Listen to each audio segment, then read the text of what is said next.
अभी कोई आने वाला है? फोन करूँ?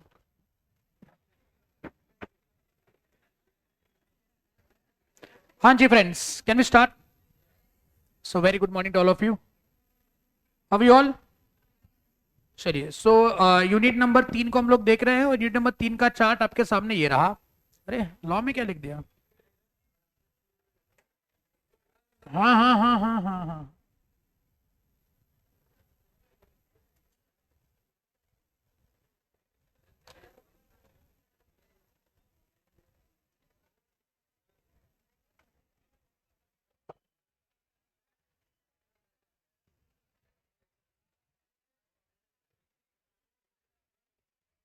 ये मैं कहाँ में लिखूँ अभी? लॉ में ऐसा कुछ लिख दिया, ये क्या लिखूँ? मैं कहाँ लिखूँ अभी? मैथ सिखाऊं? बे के बे बेदुनी चार। कहाँ लिखूँ मैं अभी? मैं लॉ के इसमें लिख दिया यार सब कुछ।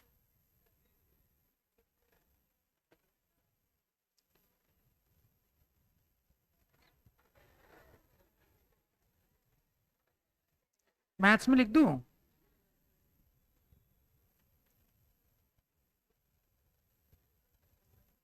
कहाँ कुछ लिख दिया यार? मैंने कुछ लिखा हुआ था, वो कहाँ गया सब कुछ?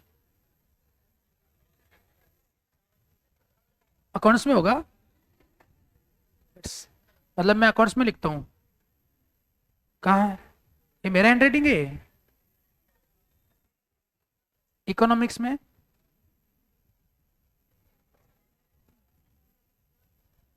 अरे यार, मैंने लिखा हुआ बहुत कुछ लिखा होता है यार। नहीं, कहाँ गायब हो गया ये सब कुछ? सब डिलीट कर दिया?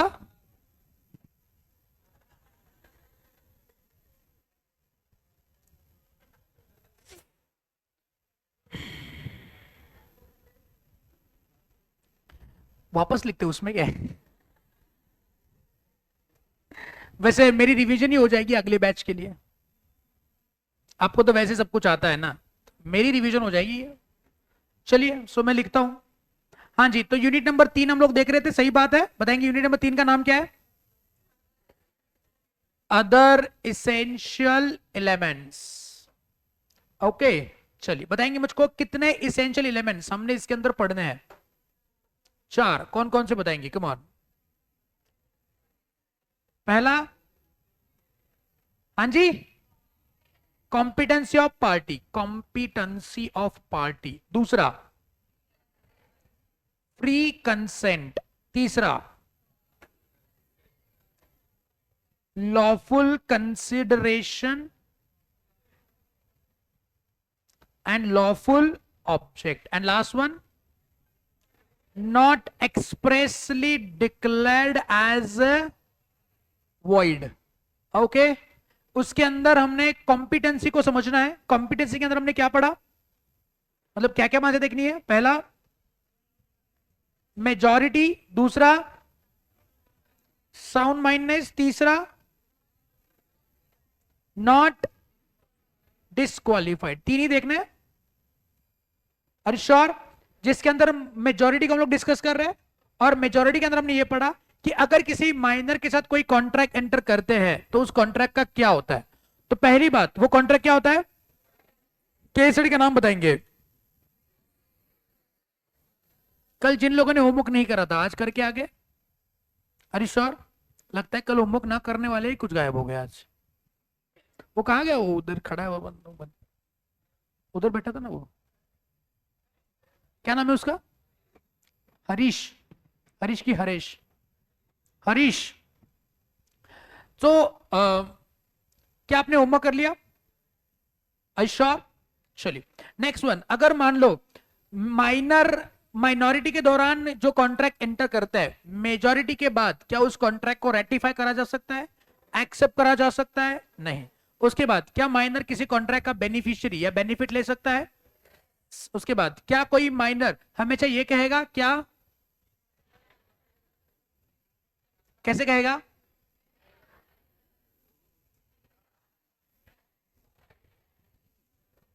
हम्म, झालं एवढंच। ऐसे नहीं कहेगा वो। उसके बाद बताएंगे क्या माइनर उसको सप्लाई किए हुए नेसेसिटीज के लिए लाइबल होता है? अरे श्योर, लेकिन क्या कंडीशंस है? पहला, वो नेसेसिटी एक्चुअल होनी चाहिए, रीजनेबल होनी चाहिए। दूसरा, उसके पास ऑलरेडी वो नेसेसिटी नहीं होनी चाहिए। और तीसरा, हाँ जी, 1 सेकेंड।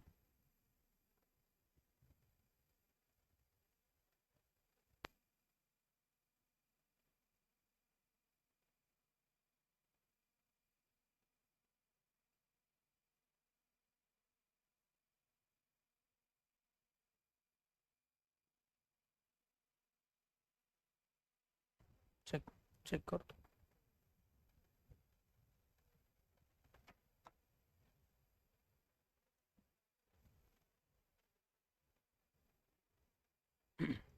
हेलो,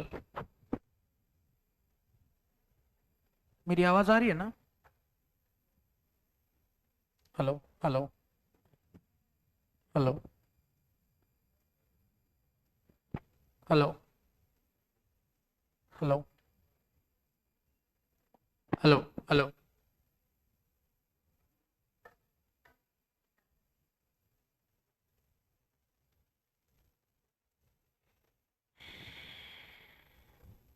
इसलिए ना I hate the online lectures.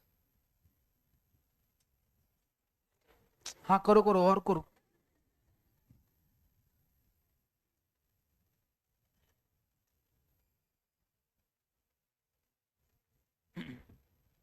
Hello hello.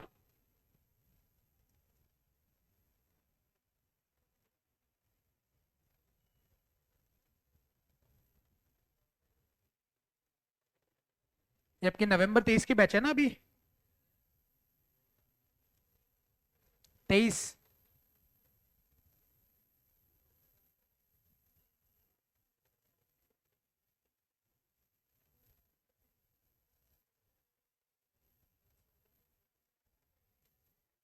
हाँ जी, ऑनलाइन बच्चे क्या आपको अभी आवाज आ रही है? अगर आ रही है तो बता देना, मैसेज करो, रिप्लाई करो, कुछ भी करो, फोन मत करना बस।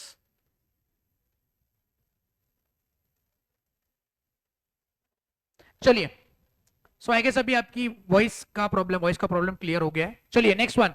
आप बताएंगे मुझको नेसेसिटीज के लिए क्या लायबल होगा? द आंसर इज यस, लेकिन कंडीशंस क्या है? पहला, नेसेसिटी एक्चुअल और रीजनेबल होनी चाहिए। दूसरा, ऑलरेडी वो पोजीशन के अंदर नहीं होना चाहिए उस नेसेसिटी के। और तीसरा, वो लायबल होगा लेकिन कैसे? क्या माइनर को पर्सनल लाइबिलिटी आएगी कि उसकी प्रॉपर्टी से रिकवर करा जाएगा? पर्सनल लाइबिलिटी नहीं आएगी। Are sure? चलिए वेरी गुड। उसके बाद नेक्स्ट पॉइंट हमने देखा था, यस, क्या माइनर के गार्जियन माइनर के लिए कॉन्ट्रैक्ट एंटर कर सकते हैं? चलिए, कोई माइनर है, उसका गार्जियन उसके पापा ने उसके लिए कोई घर खरीदी करा, चलेगा? उसका घर बेच दिया। ए, खरीद नहीं सकते, बेच सकते हैं? हाँ, गजब बेइज्जती है। खरीद नहीं सकते, बेच सकते हैं। अच्छा चलो, माइनर के लिए पापा ने गाड़ी खरीदी करी, हाँ? घर नहीं खरीद सकते, गाड़ी खरीदी कर सकते हैं। माइनर की कोई गाड़ी बेच दिया, माइनर के लिए कोई गोल्ड ज्वेलरी खरीदी कर ली, गोल्ड ज्वेलरी बेच दी, चलेगा? तो वो घर क्यों नहीं खरीद सकता है? कुछ ऐसा होता है क्या? बताएंगे हम माइनर के ऊपर स्पेसिफिकली परफॉर्म करने के लिए बोल सकते हैं कि भैया तुमने कॉन्ट्रैक्ट एंटर करा है, तुमने परफॉर्म करना ही है, नहीं करेंगे केस फाइल करूंगा, बोल सकते हैं? क्यों नहीं बोल सकते? क्योंकि वो क्या कहेगा हमेशा?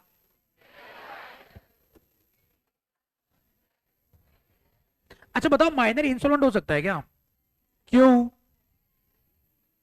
उसकी लायबिलिटी नहीं होती है, और लायबिलिटी नहीं है तो असेट और लायबिलिटी के बीच में कंपैरिजन का कोई मतलब ही नहीं बनता है। सही बात है। क्या माइनर किसी पार्टनरशिप में पार्टनर बन सकता है? नहीं।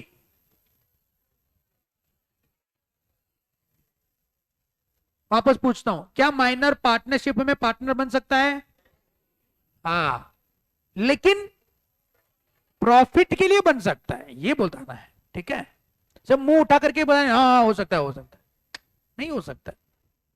कभी कभार जंग जीतने वाली खुशी का इजहार मत किया करो, हो सकता है तुमने जंग हार ली हो, बस तुमको ये प्रतीत हो रहा है कि तुमने जीत लिया है।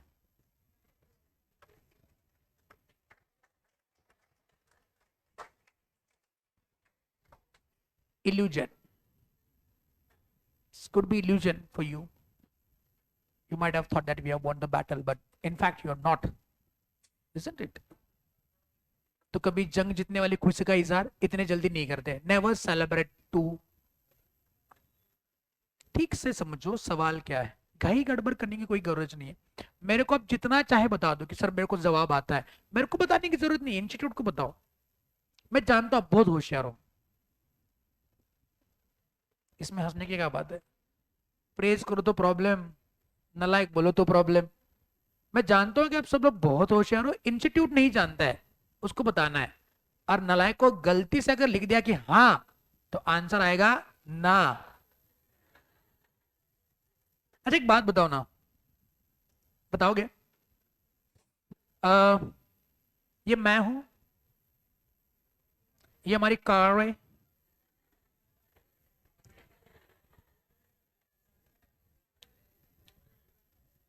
और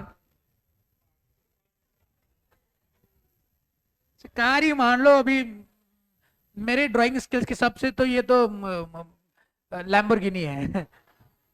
सर माय ड्राइंग स्किल्स. अच्छा जो ड्राइंग करने वाले बच्चे हैं ना, they promise me that they will send the pic to me ना, इमेजेस, फोटो पे. नहीं भेजा मुझको यार किसी ने.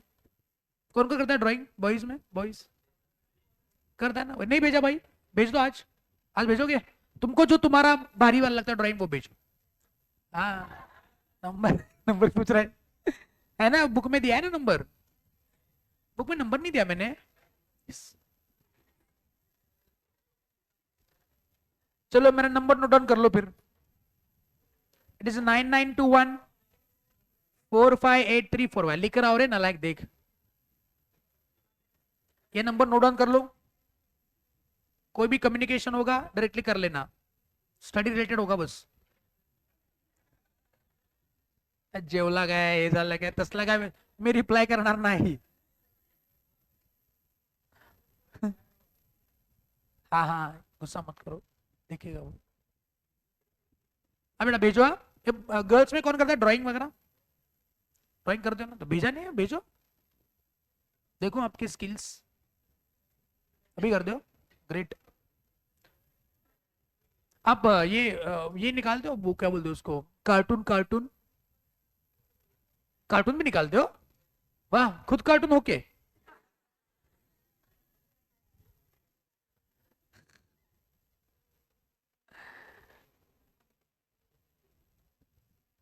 हाँ जी चलिए.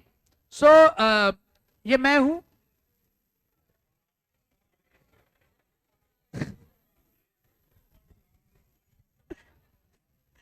ये ये ऐसा वाला फेक एक्सेंट लाते कहां से है ना वो मुझको.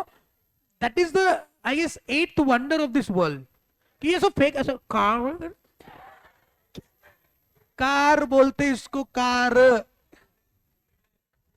हाँ, और पार्टी को क्या बोलते हैं?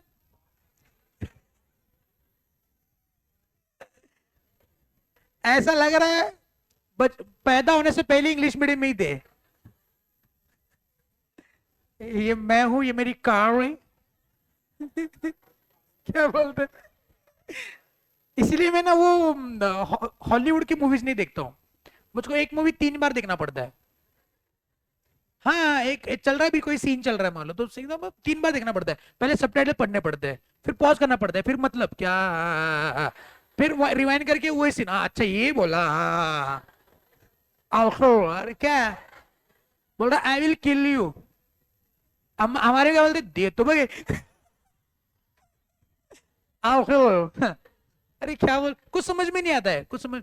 और प्रॉब्लम क्या बताएगा हॉलीवुड मूवीज का, एक बहुत बड़ा प्रॉब्लम, बहुत बड़ा प्रॉब्लम, समझता नहीं है कि वैसे तो बोल क्या रहे वो समझता नहीं है, ऊपर से हीरो कौन, हीरोइन कौन, विलन कौन नहीं समझता. हमारी हिंदी मूवी या मराठी मूवी में क्या होता है, विलन मतलब एकदम काळा कुट, 10 दिवस आंघोळ न केलेला माणूस म्हणजे विलन, बरोबर ना. I am talking about the epic Hindi movies. अभी तुम बहुत कुछ आ रहे हैं, सूट बीट पहनते हैं, वो अलग है. Epic Hindi movies, epic Marathi movies जो ट्रेडिशनल चलते आ रहे, ऐसे दिखता है ना छोटे वीडियो. तो ये होता है विलन.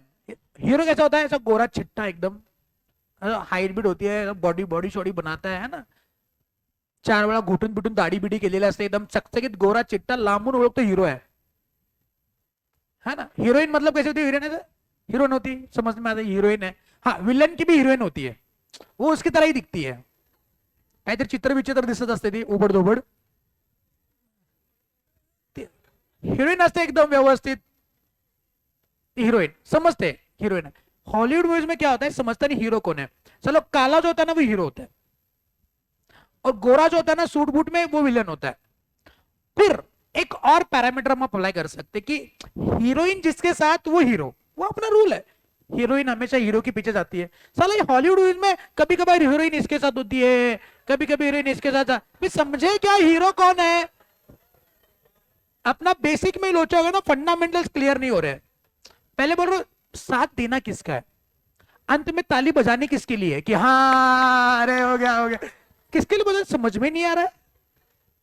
सही की गलत, बहुत बारी होता है, बहुत बारी, बहुत बारी. और हॉलीवुड मूवीज का सीन ही अलग है, विलन जीतता है तो लोग खुश हो जाते हैं, एंड में हीरो मरता है, ऐसा कुछ आई डोंट नो क्या, वो सुपर हीरोज वगैरह होते हैं, वो एंड में मर ही जाते हैं, फिर विलन होता है, फिर अगले सीजन में वापस आता है, बहुत कुछ होता है, बहुत कंफ्यूजिंग होता है. कभी बार होता है ना कि वो फास्ट एंड फ्यूरियस ऐसा मूवी है ना, तो हाँ फास्ट एंड फ्यूरियस ऐसा कुछ मूवी का सीरीज है ना वो, हाँ है कि नहीं है.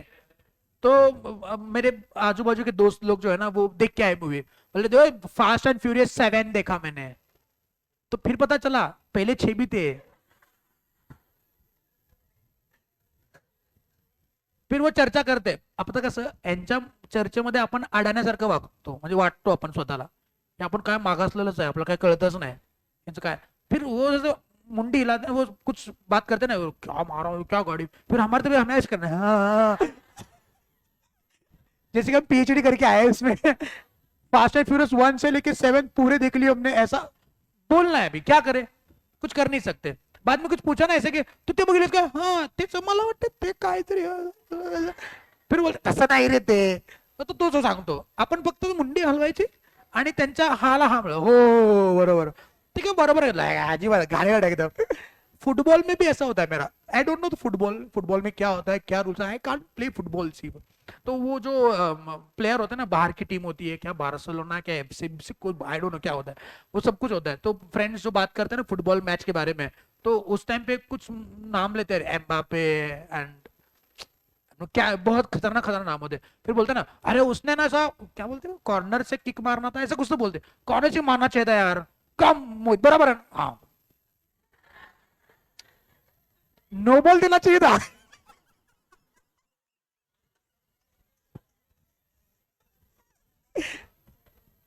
मग आपलं फुटबॉल ज्ञान सगळ्यांना कळतं की काय आहे फुटबॉल. फ्री किक को फ्री हिट बोलते हैं हम लोग. अभी क्या बताया बता girls, whether you know football, मतलब फुटबॉल जानते हो, समझता है फुटबॉल कैसे खेलते हैं क्या खेलते. जबरदस्त फुटबॉल में ऐसे ही घूमते रहते हैं, इधर इधर, इधर से वहां भागो, वहां से वहां भागो, ये करते वो करते, समझता नहीं है क्या चल रहा है. और कितना जोर से दौड़ते लोग, त्यांना बघून मला इथं असं हापकायला होते. आता बास काय मरतोस, फेफड़े आ जाएंगे ऐसे मुझ पर. हाँ जी, तो चलो वो क्या बात करते, हॉलीवुड मूवी से वहां पहुंच गया. हाँ तो ये मैं हूं, ये क्या है, और इस यहाँ पे कोई पावड़ी नहीं चल रही है, ठीक है. तो यहाँ पे मैं अपनी कार को बेच रहा हूं, I want to sell my car. अब इसके लिए मैं क्या करूंगा, खुद बेचूंगा, खुद बेचूंगा. एक कार के ऊपर खड़ा हो गया, बेचना शुरू कर दिया.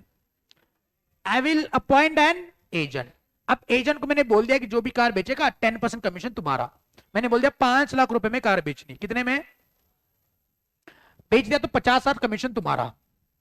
तो ये एजेंट एक तो मेजर हो सकता है, ये तो सही बात है, मेजर है तो वो काम ठीक से करेगा. अगर मान लो इसने, ये मेजर एजेंट है, मतलब मेजर मतलब कि एक सही आदमी 18 साल से ज्यादा उसकी उम्र है. अगर मैंने उसको बोला 5 लाख में कार बेचने का, और उसने अगर मान लो मेरी कार 4 लाख में बेची, तो क्या 1 लाख का नुकसान मैं उससे रिकवर कर सकता हूं. अरे श्योर, पक्का पक्का. क्या कोई एजेंट माइनर हो सकता है,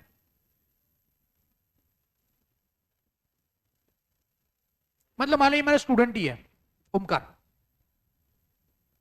मैंने उसको बता दिया कि मेरी कार बेच दो ना, माइनर है वो, 18 साल से उम्र कम है उसकी. मैंने बोल दिया 5 लाख में कार बेच दे, क्या वो मैं उसको अपॉइंट कर सकता हूं as an agent, can I appoint minor as an agent? How many of you say yes? Please raise your hands. Yes, मैं माइनर को एजेंट अपॉइंट कर सकता हूं। हाँ जी। अब बेटा क्यों? किसका एग्जांपल? एप्पल वाला। अच्छा, वो माइनर ही था, तो क्या मैं उसको अपॉइंट कर सकता हूँ? क्या वो मेरे लिए काम कर सकता है? लेकिन उसने गलत काम करा तो? जैसे कि यहाँ पे मैंने 4 लाख में कार बेची, तो 1 लाख में उससे रिकवर कर सकता हूँ। अब सेम सिचुएशन इस माइनर ने करी, 4 लाख में बेची, तो क्या 1 लाख रिकवर कर सकता हूँ? तो काय का माइनर, काय का एजेंट हो गया ये? बिल्कुल सही जवाब है। एप्पल का एग्जांपल लो या कार का एग्जांपल लो, माइनर एजेंट हो सकता है, लेकिन हाँ, माइनर के ऊपर कोई पर्सनल लाइबिलिटी प्लेस नहीं कर सकता। हाँ, वो काम मेरा कर सकता है, लेकिन अगर उसने कोई गलत काम करा तो उसके लिए मैं उसको रिस्पॉन्सिबल, लाइबल नहीं पकड़ सकता। सही बात। तो यहाँ पे ये वाली बात लिखी हुई है। एग्जाम्पल पढ़ते हैं। A minor can have an account in the bank. He can draw a check for his purchases, but he shall not be liable for the check bounces, nor he can be sued under the courts of law for any fraud done from his account. तो ये agency के नीचे example दिया हुआ institute ने, लेकिन agency का और इसका कोई ज्यादा संबंध नहीं आता है। बस ये एग्जांपल आप याद रखिएगा, बिकॉज हो सकता है एग्जामिनेशन में ये ऐसा वाला सिमिलर सवाल पूछ ले। बताया हुआ क्या है कि अगर मान लो मैं माइनर हूं, मैंने बैंक के अंदर कोई अकाउंट ओपन कर लिया, तो कर सकता हूं। उससे से मैंने कोई चेक काट करके किसी को दे दिया, और मान लो वो चेक बाउंस हो गया due to the insufficiency of the funds, तो इन दैट केस क्या माइनर के ऊपर केस फाइल करा जा सकता है? The answer is no, because उसकी कोई लायबिलिटी नहीं आती है। एजेंसी वाला एग्जांपल आप यहाँ पे लिखिएगा। एजेंसी के एग्जांपल क्या लिखेंगे यहाँ पे? मैं, मेरी car sale by minor agent, valid. But इसके नीचे नोट लिखना है कुछ, वो नेट में डिक्टेट, नोट में डिक्टेट करवाता हूँ।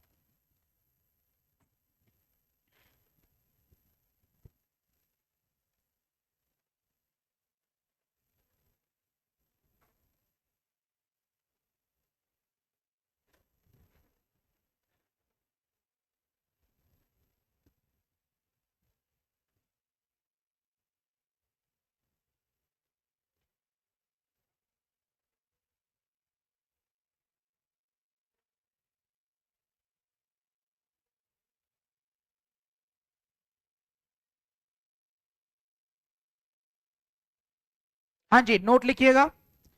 Even if the minor, even if the agent is a minor, देखिए, even if agent is minor,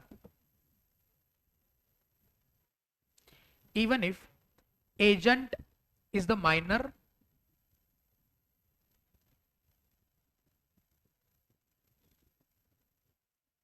agency is valid, agency is valid, agency is valid, but the minor agent, but the minor agent, but the minor agent cannot be held responsible, but the minor agent cannot be held responsible, cannot be held responsible for any wrongdoing, और any wrong doing, wrong doing मतलब गलत काम, for any wrong doing. जेब लगा, जेब लगा। Next one, हमने ऊपर एक पॉइंट पढ़ा हुआ था कि गार्जियन जो होते हैं वो माइनर के बिहाफ पे कॉन्ट्रैक्ट एंटर कर सकते हैं, और वो कॉन्ट्रैक्ट वैलिड होता है। सही बात। लेकिन क्या माइनर गार्जियन के बिहाफ पे कॉन्ट्रैक्ट एंटर कर सकता है? जैसे कि पापा ने माइनर की कार बेची, चलता है, लेकिन क्या माइनर ने पापा की कार बेच दी तो क्या वो वैलिड है? The answer is no, because minor कोई कॉन्ट्रैक्ट एंटर कर ही नहीं सकता। एग्जाम्पल पढ़िएगा।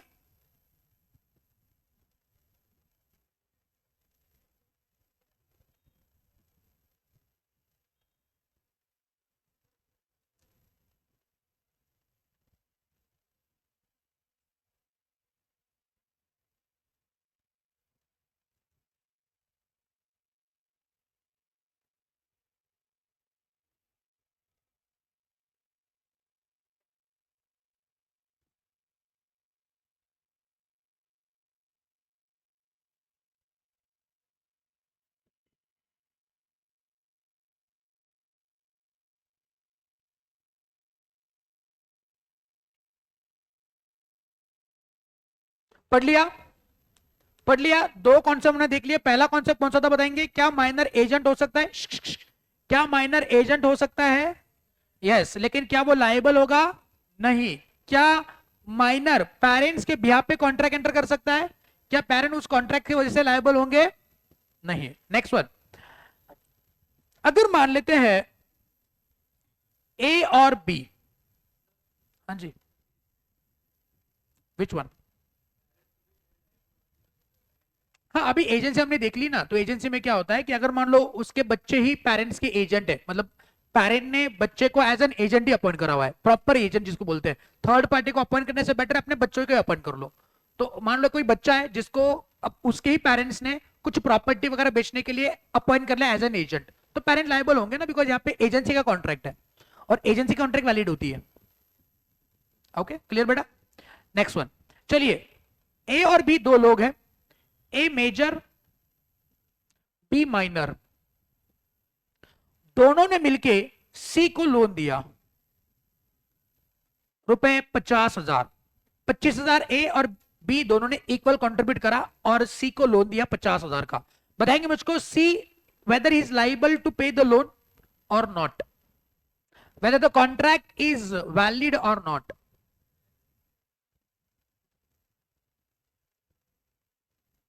Weather the contract is valid or not.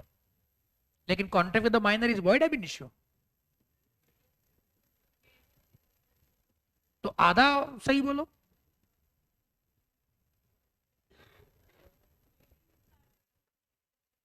C is liable to the major. Okay, तो एक कहना आगे मयूरा जी का ये है कि sir C is liable to pay to A, how much? 25,000 और 50,000? 50,000, लेकिन ए ने तो 25,000 दिया है, तो बी के पैसे ए को चले जाएंगे। क्यों? ए को एक्स्ट्रा पैसा क्यों मिलेगा? No, I have said it.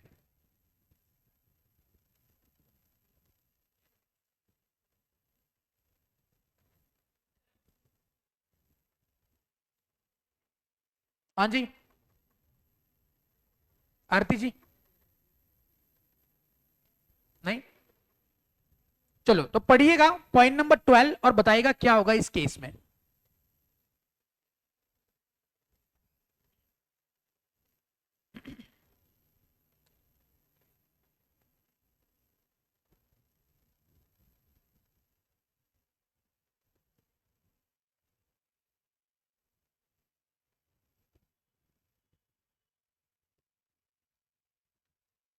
पढ़ लिया?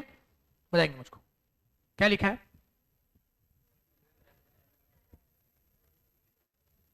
तो यहां पे किसका कॉन्ट्रैक्ट वैलिड माना जाएगा? तो अभी ये तो हमने माइनर और ये मेजर जो है ये बेनिफिशियरी थे। अगर ऐसा हो गया कि यहां पे ए है जिसने बी और सी दोनों को लोन दिया है, बी मेजर सी माइनर, और लोन की अमाउंट है 50,000, दोनों को साथ में दिया है, ऐसा नहीं कि अलग अलग दिया है। एक ही कॉन्ट्रैक्ट है जिसके अंदर बी और सी को लोन दिया है। बताएंगे मुझको ए लोन किससे रिकवर करेगा, बी के C? The answer is B. B पूरे 50,000 रुपए ए को देगा कि 25,000? 50,000, because the contract is enforceable against the. और यहां पे क्या होगा, ए को कितना मिलेगा? 25,000। किसी और के पैसे वो क्लेम, लेकिन किसी और के पैसे देने के लिए जरूर लायबल है, बिकॉज वो उस कॉन्ट्रैक्ट का पार्टी है। इसलिए मैंने दोनों एग्जाम्पल साथ में लिखे हुए। फटाफट चिट्ठी पे ये दोनों एग्जाम्पल लिख करके छोड़ देना।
लिखा? अरे लिखा? कितना समय लगेगा?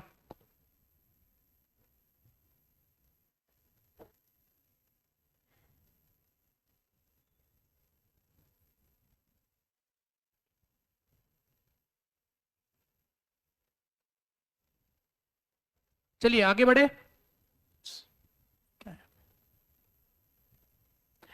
सी friends, have you ever heard about guarantee contract?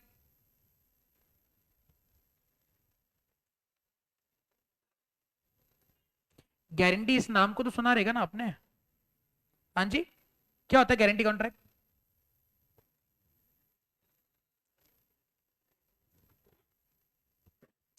Guarantee contract क्या होता है? जैसे मान लो, आई डोंट नो आपके साथ ऐसा हुआ है कि नहीं हुआ है, स्कूल में ऐसा होता था। मान लो आप और आपके फ्रेंड साइकिल से स्कूल जा रहे हो, घर जा रहे हो मान लो, और मान लो एक फ्रेंड की साइकिल जो है वो पंक्चर हो गई। अब पंक्चर वाले के पास पहुंच गए। पंक्चर वाले ने बोला कि दो पंक्चर है, तो दो पंक्चर का कितना, 20-30 रुपए हो जाएगा। 30 रुपए हो गया, आपकी पॉकेट में मान लो 20 रुपए ही है। तो आपने उसको 20 रुपए दिया, बोला 10 रुपए कौन देगा? तो बोलेगा कि मैं घर से लेके आता हूँ। तो पंक्चर वाला बोलेगा नहीं नहीं, तुम वापस नहीं आए तो, भाग गया तो आप क्या बोलते हो फिर? एक काम करना, ये मेरा फ्रेंड है, ये इधर ही उसको रोका के रखो, जब तक मैं नहीं आता इसको छोड़ना नहीं, ये मेरी सिक्योरिटी है। मतलब फ्रेंड को ही गिरवी रख दिया। तो वो फ्रेंड बेचारा उसी पंक्चर वाले के पास आपके आने की राह देखते हुए बैठा है। आप आएंगे 10 रुपए देंगे, बोलेगा अच्छा हुआ है, नहीं तो ये पंक्चर वाला मेरे से पंक्चर निकाला था अभी। तो वो बंदे को तुमने एज ए सिक्योरिटी रखा हुआ है। सही कि गलत?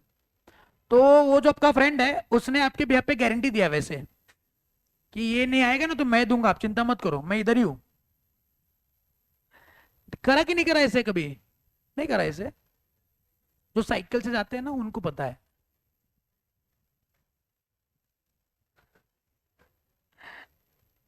बस से जाने वाले, रिक्शा से जाने, अरे रिक्शा से कौन स्कूल, रिक्शा से स्कूल जाते थे रिक्शा में।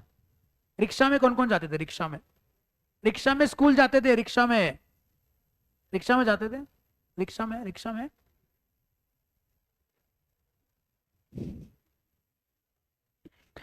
मला फार कीव येते अशा लोकांची, रिक्षाने शाळेला जाणाऱ्या लोकांची मला फार कीव येते. का सांगा? कसं भरतात त्या रिक्षेत?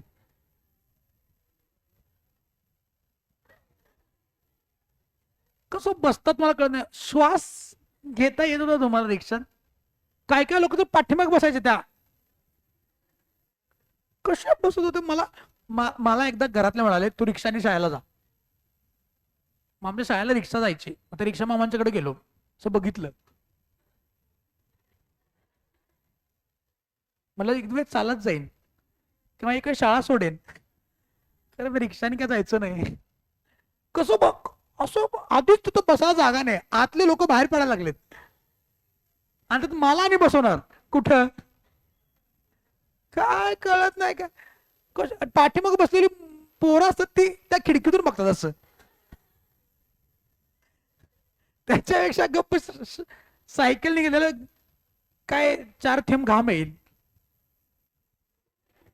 तिथं गुदमरून मरण्यापेक्षा घाम येऊन मेलेलं बरं. होय की नाही?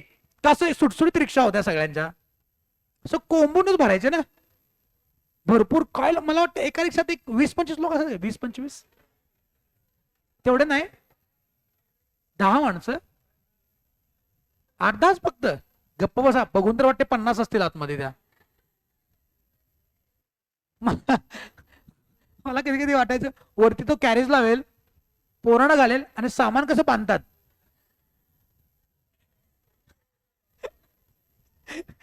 उतरले की सोडून मग प्रत्येकाला उतर. म्हणजे खरंच एकतर कौतुक आहे रिक्षाने जाणाऱ्या लोकांचं, आणि एकतर कीव. फार वाईट वाटतं या लोकांचं. त्यात एखाद्या रिक्षामध्ये असा असला काय विचारायलाच नको. भांडण होतं का रिक्षात? भांडणं व्हायचे ना जागेवर ना, मी इकडे बसणार तू असं व्हायचे का भांडणं? कशाला ते भांडण करा, वरून आपण आम्हालाच कोंबून देते, आम्हीच पैसे द्यायचे. तर रिक्शाचा कुठून आला डोक्यात नाव? हाँ साइकिल, जो लोग साइकिल से स्कूल जाते हैं ना उनको ये बात पता है, बाकी बस से रिक्शा से जाने वाले, हाँ सर रिक्शा पण पंक्चर होते कधी कधी, बस पण होते, पण त्याचा काय तुम्हाला काय प्रॉब्लेम नाही. सायकल पंक्चर हुई तो ये करा था आपने, सही की गलत? No, that from very stage you have started making a guarantee contract. अब एक नॉर्मल एक कॉर्पोरेट लेवल का गारंटी कॉन्ट्रैक्ट समझते हैं.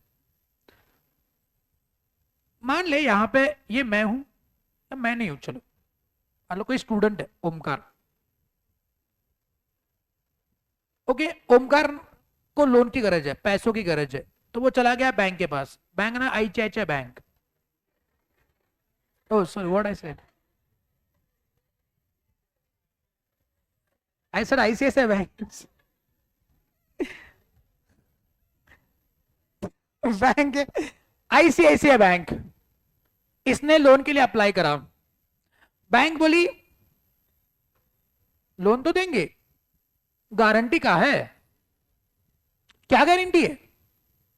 तो ओमकार बोला गारंटी के लिए मेरे पास सिक्योरिटी करके मैं गोल्ड वगैरह दे सकता हूं, लेकिन गारंटी के लिए मेरे पास कुछ नहीं. तो बैंक बोली नहीं ऐसा नहीं होगा, आपने किसी पर्सन को एज अ गारंटर अपॉइंट करना है, उसने लिख के देना है कि अगर इसने नहीं दिया तो मैं दूंगा, ऐसे लिखा पढ़ी करके आओ.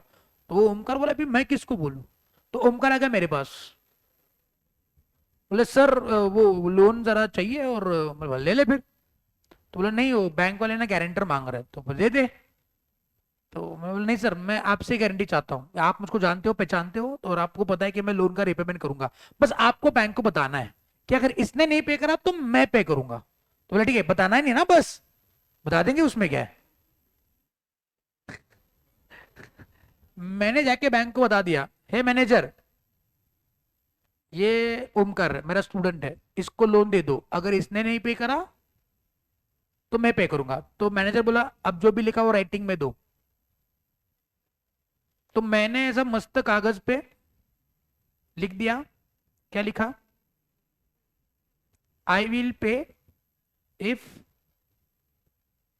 ओमकार फेल्ड. मान लो लोन की अमाउंट थी 10 करोड़ रुपए, साइन करके दे दिया. ओमकार भरोसा है मुझको, पूरा भरोसा उस पर, साइन करके दे दिया मैं, लेकिन भरोसा तोड़ दिया नालायक ने.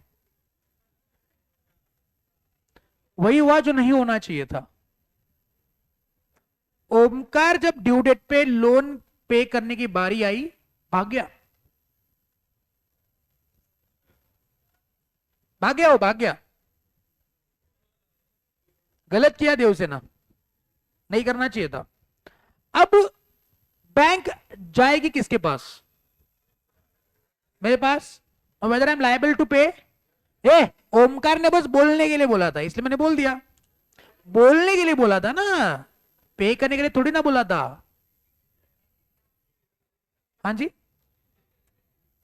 हाँ तो उसने लिख के देने के लिए बोला, मैंने दे दिया लिख के. नहीं सर, सर सर आपने गारंटी कॉन्ट्रैक्ट एंटर करा, सही बात. Are you sure? अच्छा एक बात बताओ, गारंटी कॉन्ट्रैक्ट किसके किसके बीच में हुआ है? ये लॉजिकल आंसर है. बैंक और मेरे बीच में. गारंटी कॉन्ट्रैक्ट मेरे और बैंक के बीच में हुआ है, मेरे और ओमकार के बीच में कोई कॉन्ट्रैक्ट नहीं है. हुआ है इंटर में आगे पढ़ाऊंगा, मेरे और ओमकार के बीच में कोई कॉन्ट्रैक्ट इंटर हुआ है नहीं, मैं अभी बाद में बताता हूं. और एक कॉन्ट्रैक्ट हुआ है किसके बीच में? बैंक और ओमकार के बीच में, लोन वाला contract. Two contracts, one is with the Omkar and bank, and another one is a मैं और बैंक. अब ओमकार ठहरा माइनर, है ना? तो मैंने दिमाग लगाया, मैंने बोला हाँ ओमकार माइनर था, तुमने माइनर के साथ कॉन्ट्रैक्ट एंटर करा, तो वो कॉन्ट्रैक्ट वॉइड एब इनिशियो है, और जो कॉन्ट्रैक्ट वॉइड एब इनिशियो है उसके लिए मैंने गारंटी दिया, तो वो भी वॉइड एब इनिशियो.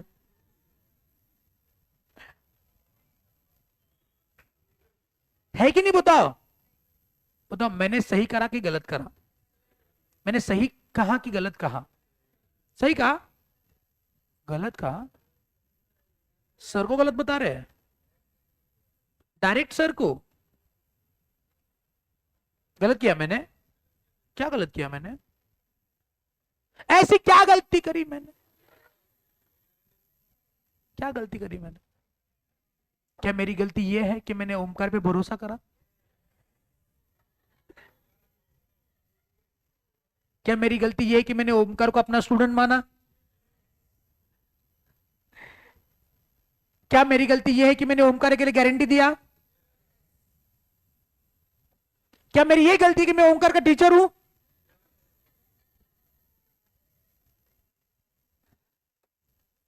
क्या गलती है? मैंने क्या गलती करी? क्या मेरी गलती यह है कि मैं इस दुनिया में हूं? यस। हाँ, बताओ मेरी क्या गलती है? whether I'm liable to pay to the bank or not. I'm liable. लेकिन मैंने कहा ना अभी आपसे, जो कॉन्ट्रैक्ट था वो void, original contract void ab initio, तो उसके ऊपर बना हुआ कॉन्ट्रैक्ट भी वॉइड एब इनिशियो। अगर इसका कोई अस्तित्व नहीं है तो नलायक को इसका क्या अस्तित्व है? तो पॉइंट निकल करके आता है, कोई पर्सन जो कॉम्पिटेंट है, मेजर है, अगर उसने गारंटी दिया हुआ है किसी माइनर के लिए, मतलब आई बिकम अ श्योरिटी, उसको गारंटर या श्योरिटी कहते हैं, गारंटर या श्योरिटी। अगर कोई पर्सन गारंटर या श्योरिटी बनता है किसी माइनर के लिए, तो वो गारंटी कॉन्ट्रैक्ट वैलिड होता है। रीजन क्या है बताएंगे? रीजन ये है कि कॉन्ट्रैक्ट एंटर हुआ है मेरे और दोनों पार्टीज क्या है? कॉम्पिटेंट है। तो जो जो कॉन्ट्रैक्ट जिसके अंदर दो पार्टी कॉम्पिटेंट होती है वो कॉन्ट्रैक्ट वैलिड होता है। इसके अंदर माइनॉरिटी का कोई संबंध ही नहीं आता है। समझे कि नहीं समझे? समझे कि नहीं समझे? चलो दूसरा एग्जांपल। अब अब मेरे को पैसे की गरज है, मैंने बोला एक काम करता हूं, अब इसको ओमकार को सबक सिखाता हूं मैं। मैंने पे करा बैंक को, आईसीआईसीआई बैंक को पे करा मैंने, हाँ। अब मेरे को लोन की गरज है, मैं चला गया बैंक के पास। बैंक का नाम क्या है? Bank of Baroda.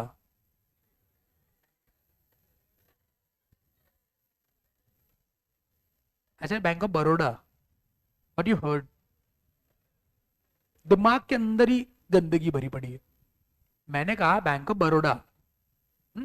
तो मैंने बैंक से लोन लिया और मैंने बोला ओमकार सुनना, मैंने तुम्हारे लिए गारंटी दिया था, याद है? बोलो सर बिल्कुल याद है सर। तो अभी मेरे को भी गारंटी चाहिए। तू जाके बैंक को बता कि अगर मोहित सर पे नहीं करेंगे तो मैं पे कर दूंगा, डोंट वरी, लोन की अमाउंट है 10 करोड़ रुपए। माइनर ओमकार ने गारंटी दिया बैंक ऑफ बड़ौदा को। अब मैंने तो भागना ही था, as per my previous experience with Omkar, मैंने तो भागना ही है, तो मैं ड्यू डेट पे भाग गया। बैंक ऑफ बड़ौदा ओमकार के पास चली गई, बोले ओमकार तू सर का गारंटर है। सर भाग गए, दे पैसा दे। ओमकार क्या कहेगा? हाँ हाँ, ताली हो जा। नाउ ये गॉट अ कॉन्सेप्ट, आपके अब दिमाग में कॉन्सेप्ट वाले वाले घुस रहे हैं, प्रैक्टिकल इंप्लीकेशन हो रहा है। ओमकार क्या कहेगा?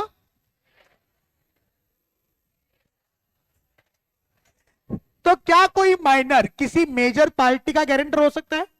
लेकिन क्या कोई मेजर माइनर के लिए गारंटर हो सकता है? I love you all, please point number 13 पढ़िए।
हाँ जी, पढ़ लिया।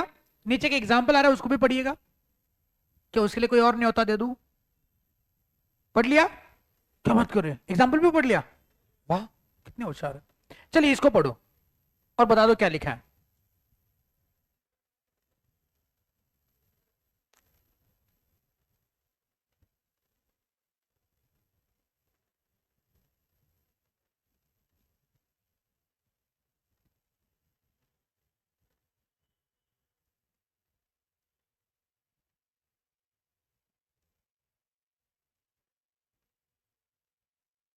पढ़ लिया? बताओ, क्या कोई माइनर किसी कंपनी का शेयर होल्डर हो सकता है? नहीं हो सकता? अरे श्योर? सवाल पूछोगे, जवाब दोगे? सब रेडी? सब रेडी? चलिए। सो यहां पे कोई मेंबर है विजय माल्या, अपना विजू, विजय माल्या। विजय माल्या का बेटा, क्या नाम है उसका? विजय माल्या के बेटे का नाम नहीं पता आपको? Ladies, I you should know this.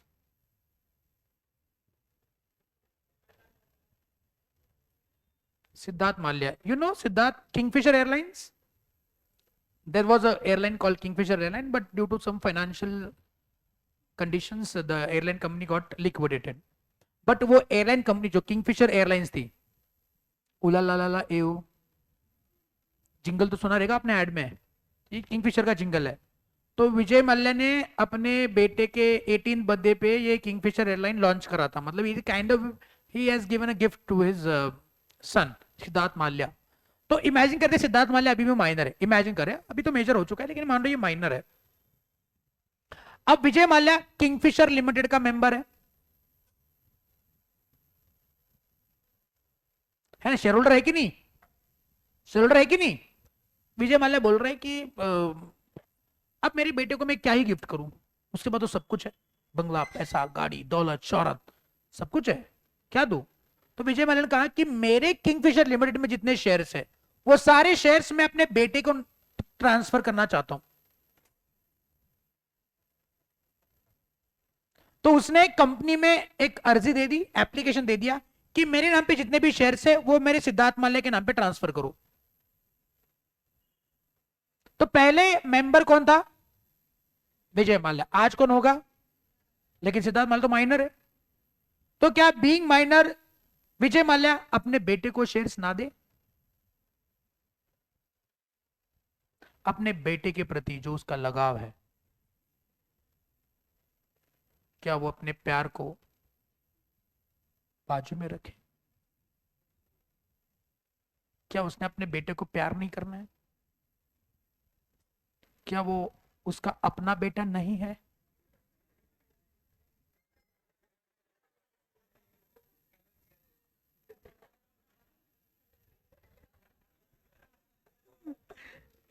बताओ, एक बाप क्या चाहता है?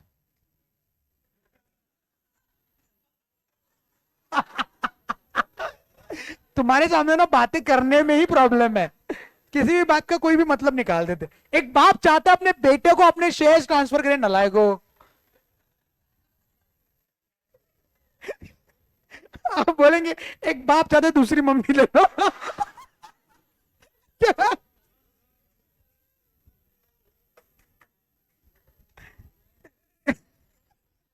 वैसे ये ख्वाहिश हर एक बाप की हो सकती है।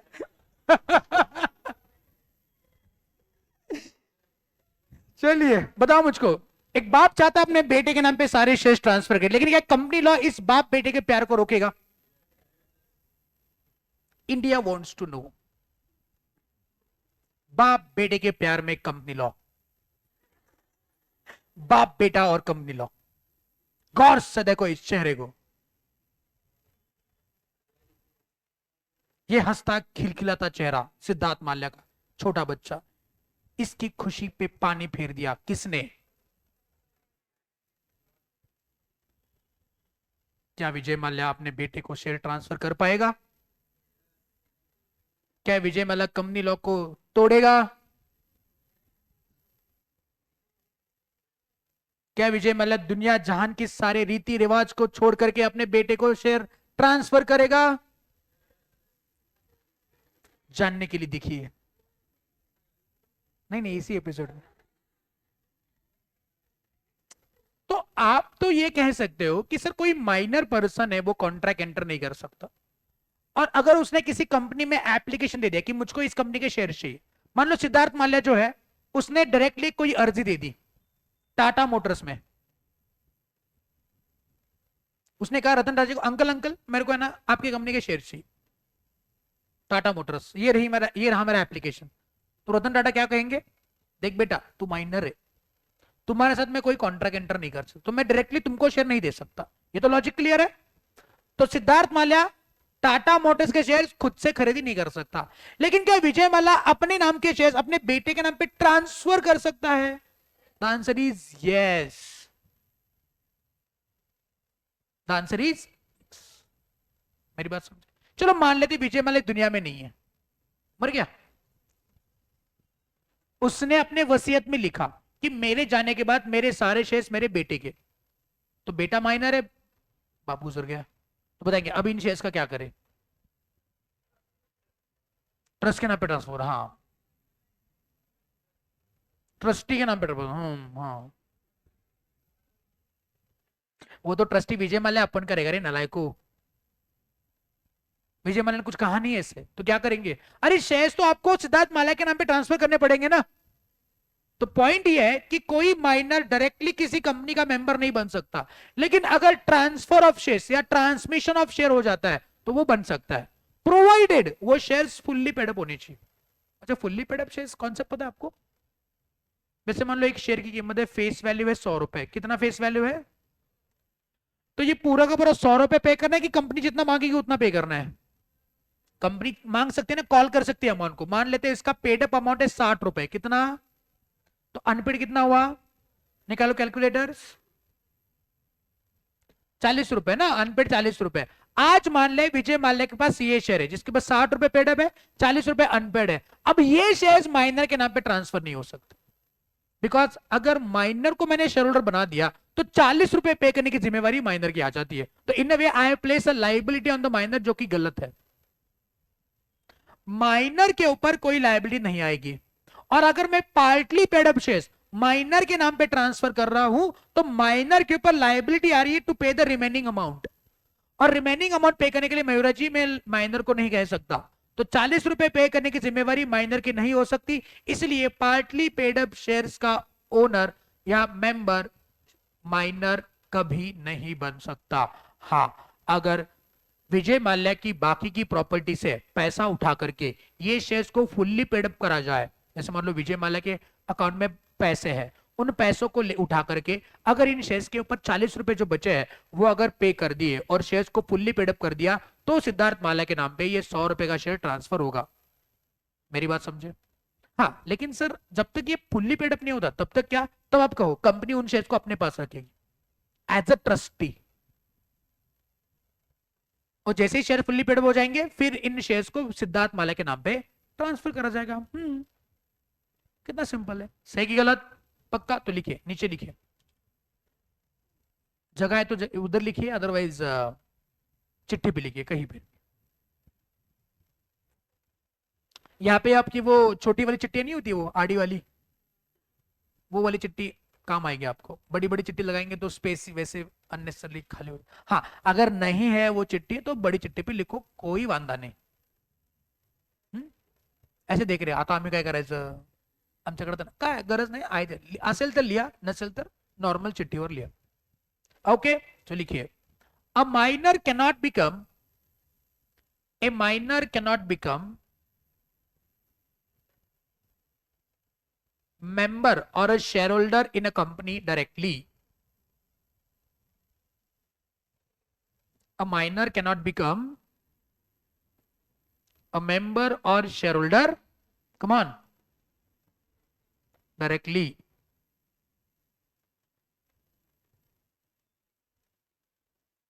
but in case the shares are transferred or transmitted in case the shares are transferred or transmitted by the major person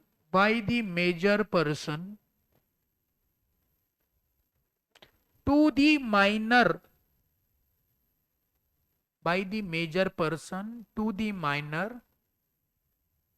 then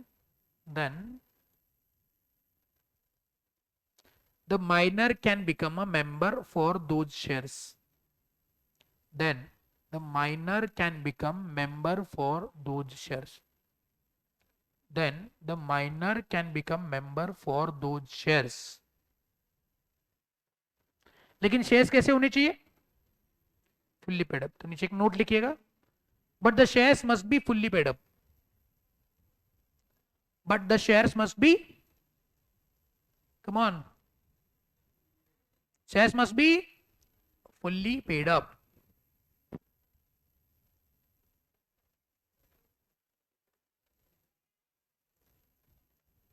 Yes, next one. Minor की कोई लायबिलिटी नहीं आती है, लेकिन माइनर कभी कोई टॉर्ट नहीं करेगा. What is tort? टॉर्ट माने सिविल रॉन्ग. सिविल रॉन्ग माने ऐसा काम जो सोसाइटी के लिए सही नहीं है, जो एक सिविलाइज पर्सन नहीं करेगा कभी. अगर मान लो माइनर ने किसी का खून कर दिया, तो क्या कहेगा? हाँ, माइनर ने किसी का खून कर दिया, बोल रहा है मैं माइनर हूं, मेरा अरे माइनर ने किसी के घर में चोरी करी और बता रहे क्या? माइनर ने राह चलते आदमी को पीट दिया और बताता क्या है? यस, बताओ क्या ऐसा वो बोल सकता है? उसके लिए उसकी लायबिलिटी आएगी. लायबिलिटी क्या आएगी? मतलब उसको सजा होगी, वो बाल सुधार गृह में डालेंगे वगैरह वगैरह वगैरह, वो लायबिलिटी. तो माइनर सिविल रॉन्ग्स के लिए लायबल होता है. एक बार ये बुलेट पढ़िएगा, ये वाला. Please read this bullet.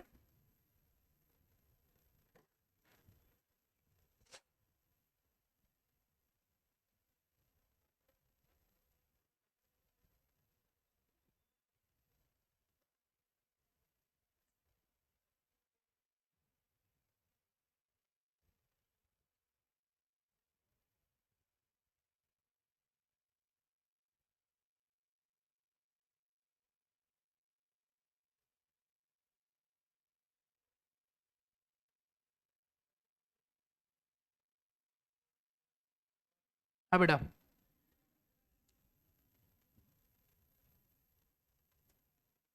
उधर है क्या? इधर है? उधर दिख रहा है क्या? माउस दिख रहा है? नहीं दिख रहा है? अब देखो कहाँ आ रहा है. और यहाँ पे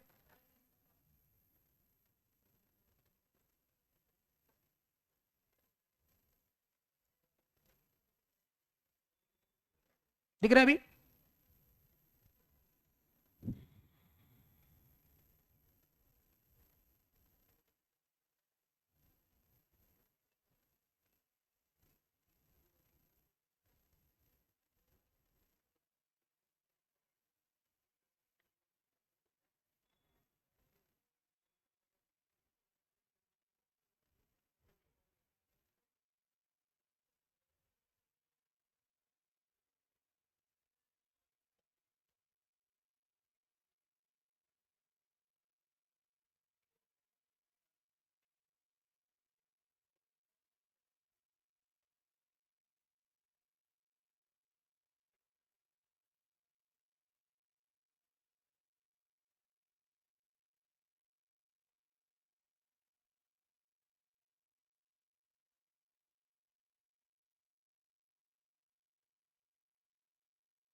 यस, पढ़ लिया. चलिए यहां पे हमने खत्म कर लिया अपना पहला point, that is capacities of the parties. के अंदर पहला पॉइंट कौन सा था अपना? कौन? That is majority. सही बात है, ये हमने खत्म करा हुआ है. तो कुल मिला के 15 पॉइंट है इसके अंदर, जो हमको गाइड करता है कि अगर किसी माइनर ने कोई कॉन्ट्रैक्ट एंटर करा तो उसका क्या होगा. तो पहली बात हमने क्या पढ़ी? कम ऑन, वापस एक बार रिवाइज करते हैं. पहली बात हमने क्या पढ़ी? माइनर के साथ कोई भी कॉन्ट्रैक्ट एंटर करते तो वो क्या होता है? केस स्टडी बताएंगे। क्या माइनर मेजर होने के बाद उस कॉन्ट्रैक्ट को एक्सेप्ट कर सकता है? तीसरा, क्या माइनर बेनिफिशियरी बन सकता है, बेनिफिट ले सकता है? क्या क्या माइनर ये कह सकता है he can always plead minority? क्या माइनर नेसेसिटीज के लिए लायबल होगा? यस लेकिन out of property. Necessity actual और रीजनेबल होनी चाहिए और ऑलरेडी उसके पास वो नेसेसिटी नहीं होनी चाहिए। नेक्स्ट वन, क्या माइनर के बिहाफ पे गार्जियन कॉन्ट्रैक्ट एंटर कर सकते हैं लेकिन इमोल प्रॉपर्टी खरीदी करने का नहीं कर सकते? क्या माइनर कभी इंसॉल्वेंट हो सकता है? क्या माइनर के ऊपर स्पेसिफिक परफॉर्मेंस क्लेम करा जा सकता है? क्या माइनर पार्टनर हो सकता है? हाँ लेकिन क्या माइनर एजेंट हो सकता है? क्या माइनर अपने पेरेंट्स के बिहाफ पे कॉन्ट्रैक्ट एंटर कर सकता है? अगर मान लो माइनर और एडल्ट दोनों ने कॉन्ट्रैक्ट एंटर करे तो किसके आगे एनफोर्सेबल है? मेजर के अगेंस्ट। बताएंगे क्या माइनर के लिए कोई श्योरिटी हो सकता है? क्या माइनर श्योरिटी हो सकता है? श्योरिटी मतलब गारंटर है, गारंटर। क्या माइनर गारंटर हो सकता है? क्या माइनर के लिए गारंटी दी जा सकती है? क्या माइनर शेयर होल्डर हो सकता है? नहीं। लेकिन अगर ट्रांसफर, ट्रांसमिशन और शेयर क्या होंगे होंगे? क्या माइनर सिविल टॉर्ट्स के लिए लायबल होगा? क्लियर है? कुछ क्वेश्चंस एग्जामिनेशन में आए हुए हैं। ये पहला सवाल आपके सामने ये रहा। क्वेश्चन बैंक में मत देखो, डायरेक्टली स्क्रीन पे ध्यान दो। मई 1997 का सवाल है। A minor is liable to pay for the necessities of the life supplied to him. Comment करना है 5 मार्क के लिए। क्या कमेंट करेंगे बताओ?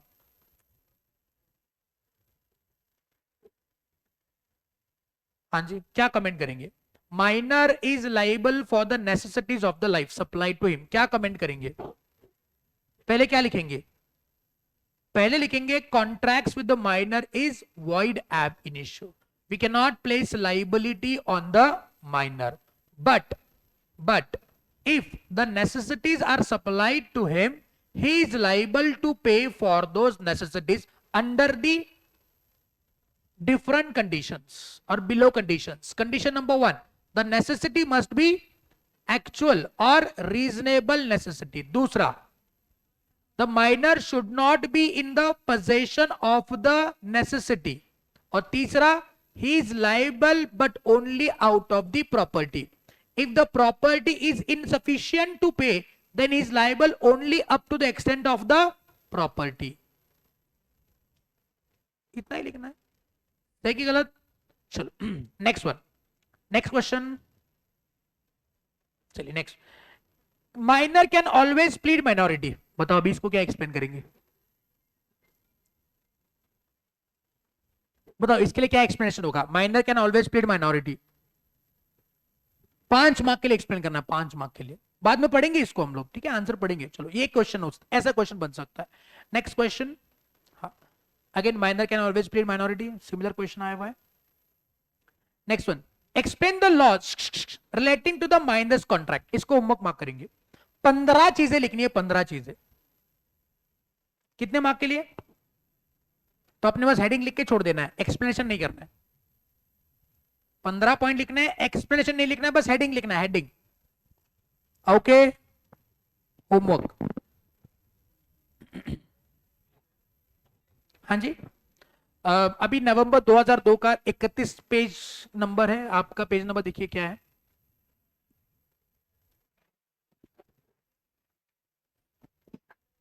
Law relating to the minors contract दिखा?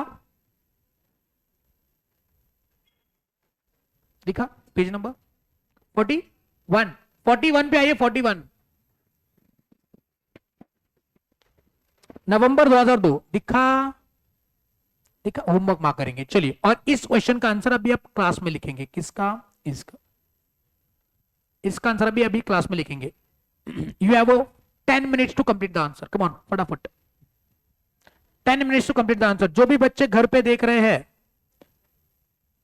मेक श्योर करना। अच्छा, मेक श्योर करना कि आप भी इस आंसर को घर पे लिख रहे हो।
You have 10 minutes to complete the answer.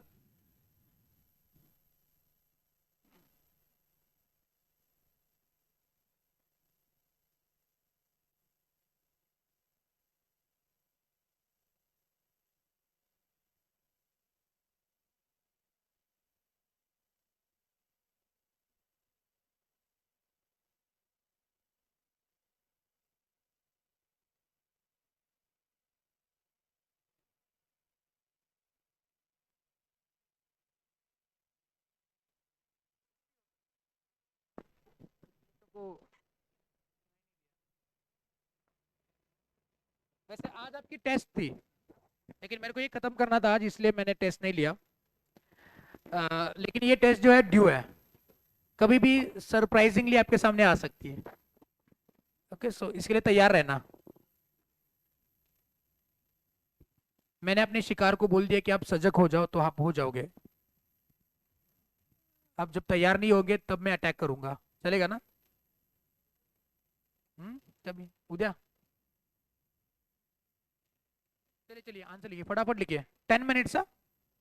10 minutes के बाद जितना भी आंसर आपने लिखा है मैं चेक करूंगा।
Try to answer,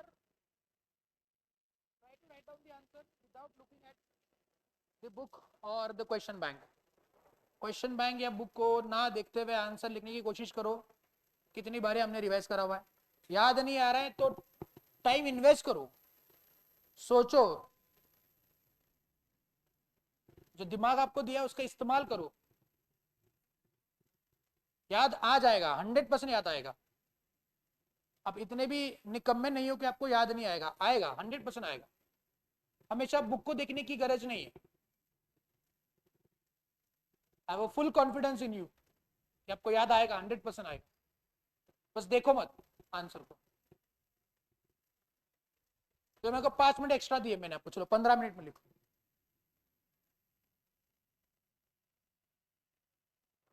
जो बिना देखे लिखेगा वही एग्जाम में पास होगा।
चलिए, तो आई गेस आपका आंसर लिख के हो गया। आंसर एक बार कंफर्म करिएगा। देखिए, आपने पहले क्या लिखना है? पहले लिखना है that the contracts with the minor are void ab initio. Minors minor is not enforced for such kind of contracts. ऐसे आप इधर उधर बातें लिख सकते हो। Minor is not liable for any contracts entered by him. फिर आपने लिखना है that if the minor has been supplied with the necessities, then the minor can be held responsible, but under the following conditions. Condition number 1 क्या आएगा? The necessities supplied to the minor must be actual and, तो actual reasonable को underline करेंगे, point number 1। Point number 2 क्या लिखेंगे? The minor should not have the possession of the necessity already, तो minor must not have a possession को underline करेंगे। तीसरा, the minor is liable but only out of the property, not personally, तो out of property not personally को underline करेंगे।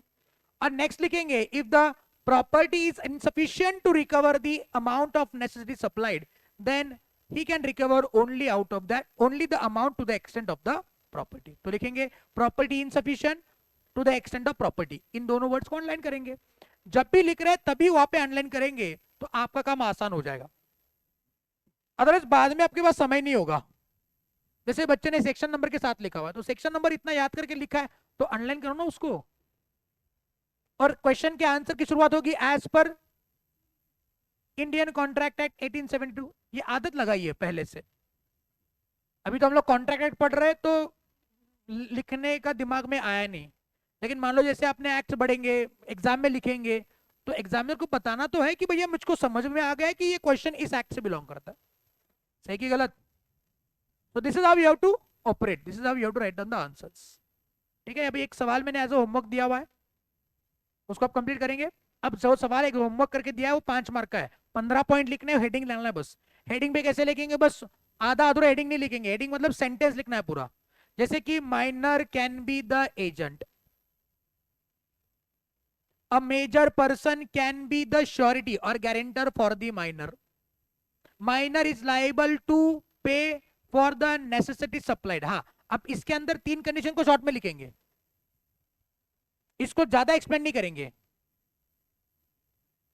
The contracts with the minor is void ab initio, void from the very beginning, इतना लिखेंगे। Bracket में case study का नाम लिखेंगे, Mohori Bibi versus Dharmodas Ghosh. Case study को एक्सप्लेन करने की कोई गरज नहीं है। आई बात समझ में? बस हेडिंग लिखना है, इसका मतलब नहीं कि आधा आधा अधूरा हेडिंग। हेडिंग मतलब उस हेडिंग का एक सेंटेंस बना करके लिखेंगे, 15 सेंटेंसेस आएंगे, और थोड़ा बहुत अगर उस पॉइंट को एलैबोरेट करने के लिए 1-2 सेंटेंस और लिखने तो लिखेंगे। ओके, मेरी बात समझे? अब ये इनिशियल स्टेज है, आंसर्स आप जब लिख रहे हो तो हो सकता है कई आंसर कई बार गलत हो, या फिर आंसर आप लिख रहे हो लेकिन आपको खुद पे उस कॉन्फिडेंस, उस आंसर पे कॉन्फिडेंस गेन नहीं हो रहा है, या आपको समझ नहीं रहा है, सिर्फ इतना ही लिखे कि उससे ज्यादा लिखे कि उससे कम लिखे। तो अभी इनिशियल लेवल पे कोई चिंता मत करो, जो भी आ रहा है जैसे आ रहा है आप लिखा करो बस। बचपन से ही आप माँ के पेट से क्रिकेट खेलना सीख के आए हो या फुटबॉल खेलना सीख के आए हो, कि बाद में हौले हौले सीखे हो कि डायरेक्टली बैट ले रहा है हेलीकॉप्टर शॉट मारा? हौले हौले सीखा ना, पहले बैट पकड़ना सीखा, फिर बॉल मारना सीखा, फिर बॉलिंग करना सीखा। फुटबॉल में पहले आपने इधर उधर थोड़ा वार्म अप किया रहेगा, फुटबॉल सीखा रहेगा, जजमेंट लिया रहेगा। So now we are having a judgement, directly sixer मारने की जरूरत नहीं है। हमारा नाम यशस्वी जायसवाल नहीं है कि मैच की पहली गेंद पे 6 छक्का मार दिया हम लोग। क्या मारा उसने यार, जबरदस्त प्लेयर है वो। एंड इंपॉर्टेंट बात is very grounded, very humble person. What, अभी तो इनिशियल डेज है, it could be an early statement from my side कि अभी अभी तो ये क्या शोहरत मिल रही है, अभी तो अटेंशन मिल रही है, अभी तो लाइमलाइट में आ रहा है। अब वो कैसे अपने आप को आगे लेके चलता है वो इंपॉर्टेंट है। अभी तो ग्राउंडेड लग रहा है, लेकिन जैसे ही लोगों के पास पैसा आ जाता है, जैसे लोगों के पास शोहरत आ जाती है, नाम आ जाता है, तो लोगों का कैरेक्टर बदल जाता है कि नहीं? The people's character is not judged when he has nothing, it should be judged when he has everything, isn't it? That time।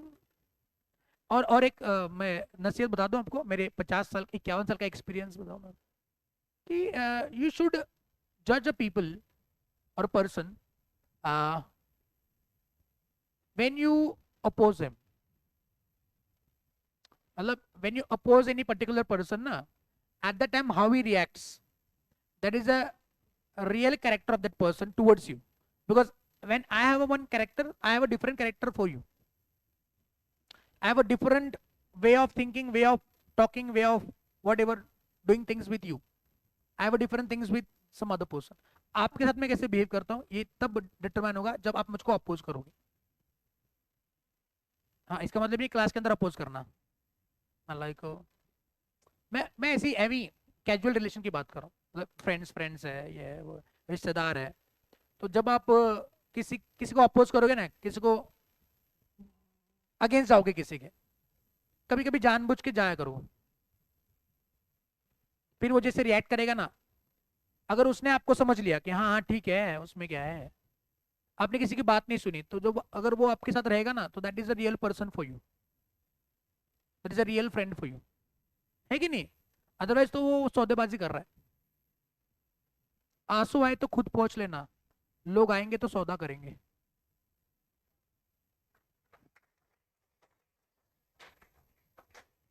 हाँ, क्या हुआ है? समझ गया ना? एक अच्छे इंसान की पहचान क्या होती है? जब उसका दोस्त पुराना है और उसका नौकर पुराना है. चलो, तो बहुत छोटे हो अभी अभी बातें समझने के लिए. ओके, बस याद रखना. Okay, yes. अगले पॉइंट को डिस्कस करें फटाफट. 8 मिनट है मेरे पास. 8 मिनट. ये 8 मिनट आपकी जिंदगी बदल सकते हैं. बस कॉन्सेप्ट बता दो, कॉन्सेप्ट, फिर छोड़ दूंगा, डिस्कस नहीं करता हूं.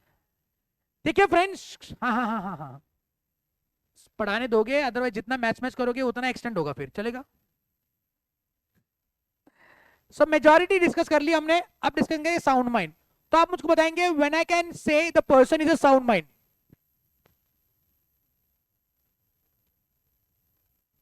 When I can say the person is of a sound mind, the general definition or general meaning can be this: when the person can understand the terms of the contract with the rational mind. जब वो किसी भी contract को rationally समझ सकता है तब कहेंगे साउंड माइंड है. सही कि गलत? पक्का? जैसे मैंने आपसे कहा कि मैं आपको सीए फाउंडेशन का लॉ पढ़ाऊंगा, मेरी फीस है 20 लाख रुपए, तो whether you will accept that? बिल्कुल नहीं. आप चाहे जितना भी अच्छा सिखा दो, 20 लाख बहुत होते हैं इसके लिए, है ना? मैंने आपको बोला मेरी मारुति 800 है, मैं बेचना चाहता हूँ 1 करोड़ रुपए में. आप क्या कहोगे? हाँ दे दो सर. सर की गाड़ी है ना, अच्छी होगी, क्या सोने लगे मेरी गाड़ी को? नहीं ना. तो 1 करोड़ में मारुति 800 नहीं, 1 करोड़ में रोल्स रॉयस आ सकती है. ये होता है जजमेंट, रैशनल जजमेंट, कि हाँ ये सही है ये गलत है. सही और गलत का फासला समझने वाला साउंड माइंड. कुछ लोग होते हैं नालायक, सही और गलत का फासला ही नहीं समझते, उसको क्या कहेंगे? अच्छा, ऐसे कौन से कंडीशंस है जिसके अंदर सही और गलत का फासला नहीं समझता है? सर, जब दो लोग प्यार में होते हैं ना.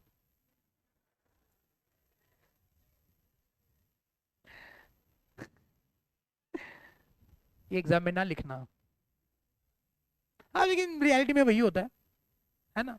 छोड़ दो, उसकी क्लास कभी बाद में लेंगे. जब वो पर्सन सही गलत का फासला उसको नहीं समझता, तो वो अनसाउंड माइंड है. मैं बता रहा हूं अनसाउंड माइंड कब होता है? जब वो ड्रंकन, लुनैटिक. लुनैटिक समझ? लुनैटिक मतलब दिमागी तौर पे खिसक गया है वो, लुनैटिक है. मेंटल अजाइलम में रहता है. अपने पास है ना मेंटल अजाइलम? इधर मिरज में है क्या? कहाँ पे है? सांगली के मिरज, मिरज में है ना? और रत्नागिरी में भी हो, क्या है क्या? मतलब वैसे टूर टूर पता नहीं चले कब जाने का मौका मिले. सो मेंटल अजाइलम में जो लोग अपने भाई बहन होते हैं मेंटल अजाइलम में, वो उनका दिमागी तौर पे वो थोड़े नहीं होते हैं, इजंट इट? मतलब वो क्या अनसाउंड माइंड है? सही कि गलत? और बताओ ना, और बताओ कब कब कहेंगे अनसाउंड माइंड है? जब लॉ की क्लास में बैठते हैं नालायक कुछ, अनसाउंड माइंड होते हैं. तो पहली बात, drunken person unsound mind, lunatic person unsound mind, mental condition ठीक नहीं है, अनसाउंड माइंड. और व्हेन ही फॉल सिक, हाँ वेरी गुड, अगर मान लो बहुत बीमार है, he can't understand the terms, इतना बीमार है उसको खुद को नहीं समझ क्या हो रहा है मेरे साथ। जब आपको बहुत बुखार आता है, बुखार, तब क्या होता है? कुछ नहीं सर, बॉडी टेम्परेचर बढ़ जाता है। ज्यादा बुखार होता है तो माइट भी आपका दिमागी संतुलन बिगड़ जाता है कि नहीं? आप कुछ भी बड़बड़ते हो।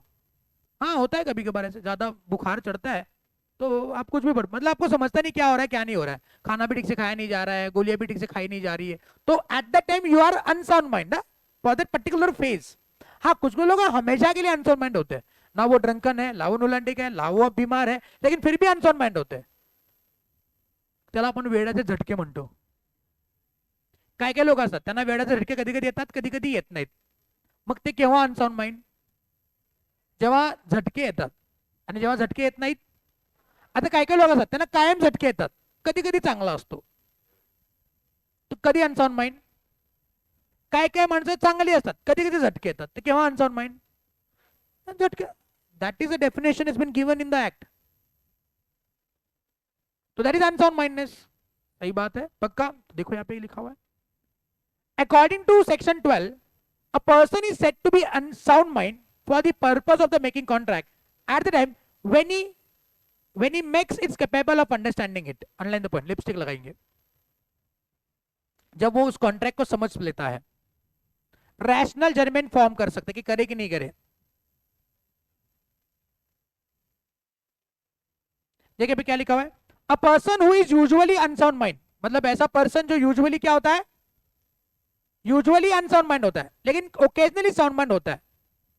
तो वो कॉन्ट्रैक्ट कब कर सकता है? जब वो, वही बोला ना कि हमेशा झटके आते हैं उसको, कभी कभार सही होता है, तो कॉन्ट्रैक्ट कब एंटर करे?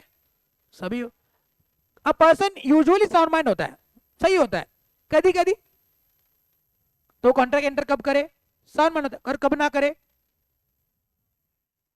A patient in the lunatic asylum, mental asylum, who is eight intervals a sound mind may contract during those intervals, मतलब जो भी इंटरवल्स में वो सही होता है ना, तभी वो कॉन्ट्रैक्ट एंटर करेगा। जब वो बीमार होता है, जब वो जिसका दिमागी संतुलन बिगड़ जाता है, तब कॉन्ट्रैक्ट एंटर ना करे। Next one, a sane man, sane नवे sane, a sane man who is delirious from fever, मतलब वो उसको बहुत बुखार है, और who is drunken, who is so drunk that he can not understand the terms of the contract, उसको खुद का नाम नहीं पता है,